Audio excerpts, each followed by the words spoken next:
Five, four, three, two, one.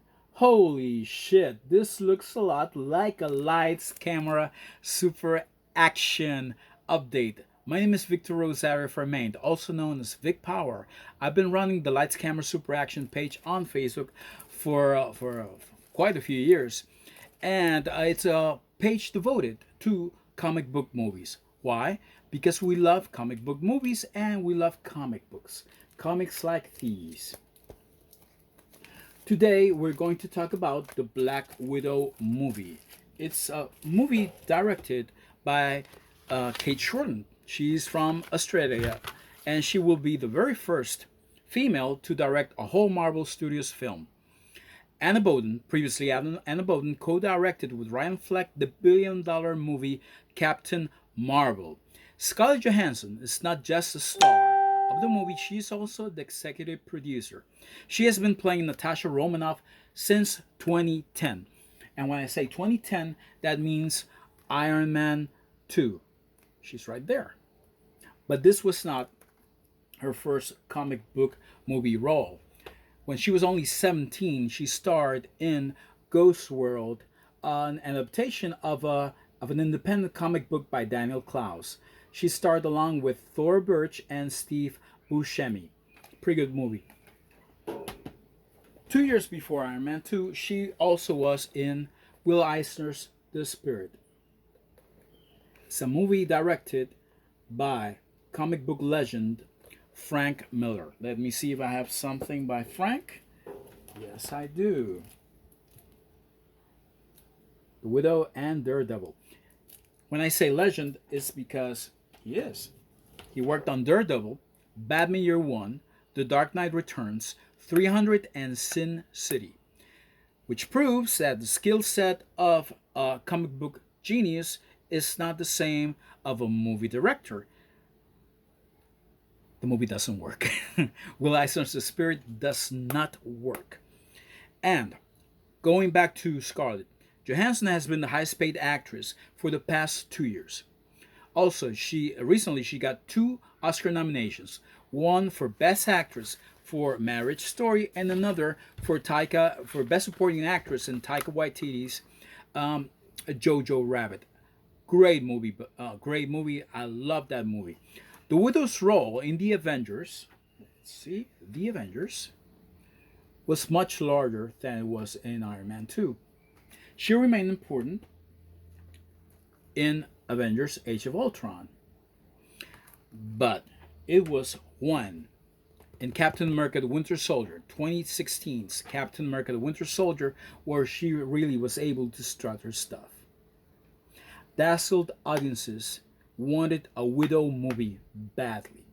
Remember, 2 years before, she had starred in Lucy, a science fiction movie in which she proved herself as an action star. That movie was a box office hit. As we have seen in the trailers, the cast of the Black Widow movies rounded out with Rachel Weisz. She was one of the stars of the old The Mummy franchise. Remember that? She was also in DC Comics in the adaptation of DC Comics Constantine with Keanu Reeves.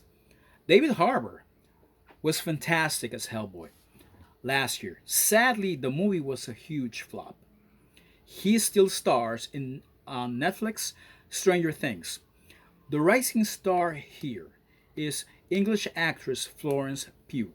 She's only 24, and she was Oscar nominated for Best Supporting Actress in Little Women. That was last year. I did not see that movie. I did see her in Fighting with My Family. It's a biopic about the trials and tribulations that English wrestler Paige has to overcome to join the WWE. A fun movie full of heart. I liked it quite a bit. Florence plays Yelena Belova in Black Widow, a younger and equally badass Black Widow. We all know what happened to Nat in Avengers Endgame, so this feels a lot like the passing of a torch. Someone we haven't seen in the trailers is William Hurt in his role of General Thunderbolt Ross. The Black Widow lives this movie, the Black Widow movie lives between Captain America Civil War and Avengers Infinity War, between the breakup of the Avengers and the arrival of Thanos. Ross was the prime enforcer of the Sokovia Accords.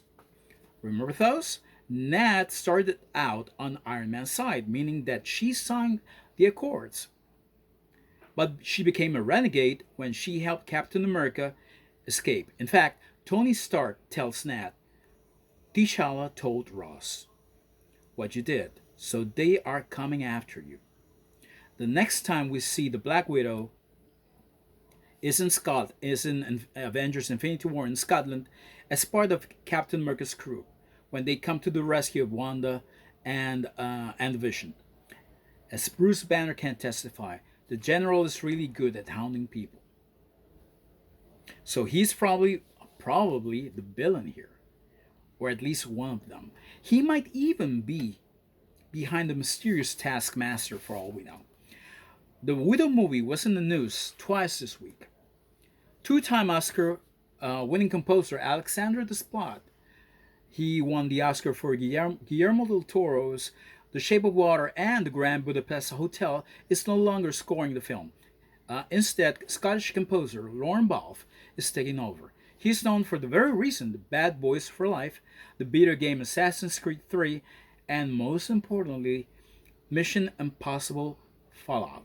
Also, on Friday, Disney announced that the COVID-19 pandemic has forced them to reschedule most of the release dates of their film slate. Now, Black Widow will no longer debut on May 1st. Instead, it will open on November 6th.